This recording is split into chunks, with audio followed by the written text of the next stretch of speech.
আসসালামু আলাইকুম রহমতুল্লাহ বারাকাতুহ। প্রিয় মুসলিম ভাই ও বোনেরা, সকলকে রমজানের শুভেচ্ছা। রমজানের একটি গুরুত্বপূর্ণ বিষয় হচ্ছে তারাবির নামাজ। অনেকে জানতে চান, তারাবির নামাজ না পড়লে কি গুনাহ হয়? অনেকে বলে তারাবির নামাজ না পড়লে রোজা হয় না। কথাটা কতটুকু সত্য?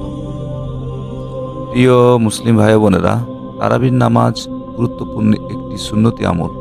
রমজান মাসে কেউ যদি তারাবির নামাজ পড়ে, তাহলে নবী করিম সাল্লাল্লাহু আলাইহি সাল্লাম বলেছেন, যে ব্যক্তি রমজানের রাতে তারাবির নামাজ আদায় করে, আল্লাহ তাআলা তার পেছনের সমস্ত গুনাহ মাফ করে দেন। সুবহানাল্লাহ। অতএব তারাবির নামাজ পড়ার চেষ্টা করা উচিত। কিন্তু কোনো কারণে কেউ যদি তারাবির নামাজ না পড়েন, তার কারণে রোজা হবে না, এমন কোনো কথা পৃথিবীর কোনো আলেম বলেননি। অতএব কেউ যদি তারাবির নামাজ পড়তে নাও পারেন, রোজা তাকে অবশ্যই রাখতে হবে।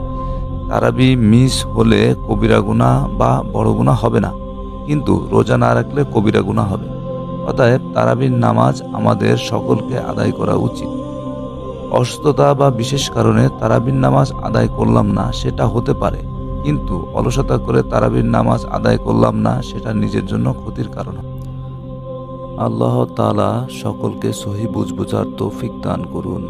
আমিন।